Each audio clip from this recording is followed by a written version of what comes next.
Anda masih di Kompas Siang. Saudara, 3 anggota DPRD Kabupaten Timur Tengah Utara dan 1 ASN Pemda TTU menjalani pemeriksaan awal di Mapolda NTT dalam kasus dugaan intimidasi atas Dr. Ica Pakainoni. Keempatnya diperiksa sebagai saksi terlapor oleh tim Joint Investigation Polda NTT yang menangani laporan dugaan intimidasi yang kasus ini diajukan keluarga Dr. Ica. Dari 4 terlapor, 3 diantaranya merupakan anggota DPRD TTU, yakni Veronica Lake, Nobertus Tubani, dan Terensius Lazakar, serta seorang dokter hewan berstatus ASN, Maria Matildas Sau. Pemeriksaan terhadap terlapor adalah bagian dari rangkaian penyelidikan setelah sebelumnya penyidik memeriksa 32 saksi, terdiri dari tenaga kesehatan, pasien, rekan kerja korban, serta keluarga korban.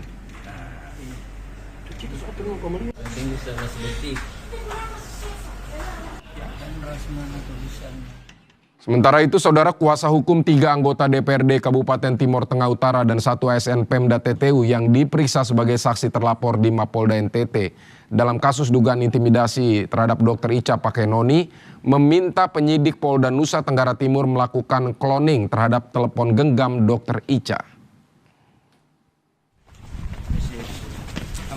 Usai mendampingi pemeriksaan terhadap 4 kliennya yang diperiksa selama 7 jam di Mapolda NTT, kuasa hukum terlapor menegaskan meminta penyidik Polda Nusa Tenggara Timur melakukan cloning terhadap telepon genggam Dr. Ica. Proses cloning diperlukan agar penyidik dapat menelusuri seluruh aktivitas digital termasuk komunikasi dan aktivitas terakhir yang dilakukan Dr. Ica sebelum meninggal dunia. Mereka menilai data digital tersebut dapat menjadi salah satu alat penting untuk mengungkap fakta secara utuh. Pasalnya, terdapat jeda waktu yang cukup panjang antara peristiwa diskusi pada 13 Juni dengan meninggalnya Dr. Ica pada 26 Juni 2026.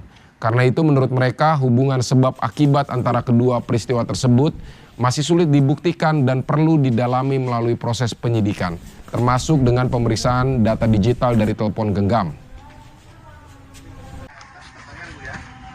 Rentan waktu dari 13 Juni ke 26 Juni itu rentan yang sangat panjang. Segala banyak peristiwa aktivitas bisa terjadi dan hari ini semua aktivitas manusia bisa terpantau dari handphone. Makanya kenapa kami mendorong ini di cloning data-data supaya ketahuan percakapan apa saja terakhir dilakukan, aktivitas apa saja yang terakhir dilakukan. Karena apa, sekali lagi ini kan, mohon maaf, kejadian ini terjadi di rumah orang tua almarhum, bukan di Keva, bukan saat diskusi alat yang terjadi tanggal 13 Juni itu. Kemudian maaf ya, ini sesuatu yang sekali rentan waktu jauh, 13 Juni ke 26 Juni.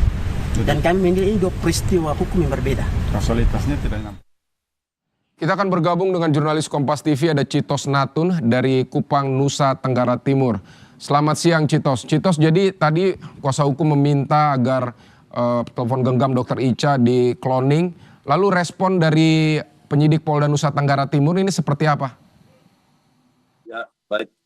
Video dan juga saudara, memang untuk respon dari penyidik Polda NTT terkait permintaan dari tim kuasa hukum dari 4 terlapor yang diduga melakukan intimidasi terhadap Dr. Ica, yakni memang sejak awal Polda NTT telah membentuk tim Joint Investigation di mana melibatkan beberapa direktorat yang ada di Polda NTT, dan nantinya menurut informasi yang kami peroleh bahwa saat ini polisi telah mengantongi 2 HP milik korban yang diperoleh ketika melakukan olah TKP di tempat kejadian perkara, dan nantinya tim dari Direktorat Kriminal Khusus akan melakukan pemeriksaan HP dari Dr. Ica sendiri untuk mengetahui secara pasti jejak digital dan juga apa yang ada di dalam HP milik Dr. Ica sendiri untuk kemudian digunakan sebagai salah satu alat bukti yang memperkuat apakah memang ada dugaan intimidasi yang dilakukan oleh ketiga anggota DPR dan 1 ASN tersebut. Dan memang kalau kita lihat sampai saat ini memang Polda NTT juga telah memeriksa sejumlah saksi. Kemarin sudah ada 36 saksi yang diperiksa, dan ini untuk memperkuat apakah memang bukti-bukti yang diperoleh bersesuaian dengan keterangan-keterangan yang diambil dari ke-36 saksi yang sudah diperiksa itu. Jadi Baik Citos, ya, indikasi seperti apa yang sebenarnya dimiliki oleh kuasa hukum atau para anggota DPRD dan satu ASN Pemda ini sehingga mereka membutuhkan agar telepon genggam Dr. Icha di-cloning untuk diperiksa. Sebenarnya apa yang mereka ketahui begitu sehingga mereka mengajukan hal ini? Jadi memang untuk informasi pasti yang kami peroleh dari tim kuasa hukum dari ketiga anggota DPR dan satu ASN itu memang mereka menduga ada rentang yang cukup lama, kurang lebih 2 minggu dari awal mula kejadian tanggal 13 Juni di Rumah Sakit Leona Kepemenanu dan juga di tempat kejadian perkara yakni di rumah dari orang tua Dr. Icha sendiri pada tanggal 26. Dan dari rentang waktu tanggal 13 hingga tanggal 26 inilah yang kemudian diduga selain ada dugaan intimidasi, tim kuasa hukum dari ketiga anggota DPR ini menduga ada faktor-faktor lain yang mempengaruhi Dr. Icha untuk mengakhiri hidupnya pada tanggal 26 Juni. Namun memang tim kuasa hukum menyerahkan sepenuhnya kepada penyidik Polda NTT yang telah membentuk tim joint investigation agar mengusut tuntas, artinya mereka bekerja secara profesional untuk meneliti semua bukti dan juga sejumlah keterangan yang sudah diperoleh dari para saksi yang memang sudah diperiksa. Dan untuk hari ini sendiri, Didi dan juga saudara, kami mendapat informasi bahwa hari ini Polda NTT memeriksa 2 lagi saksi, yakni dari pelaksana tugas Kepala Dinas Kabupaten TTU dan juga sebentar pukul 1 waktu Indonesia Tengah, Polda NTT telah memanggil 1 orang dokter yang memeriksa almarhum Dr. Icha terkait kondisi psikisnya di klinik yang dipunyai. Jadi. Baik, berarti sampai saat ini belum ada tersangka dalam kasus peristiwa meninggalnya Dr. Icha pakai noni.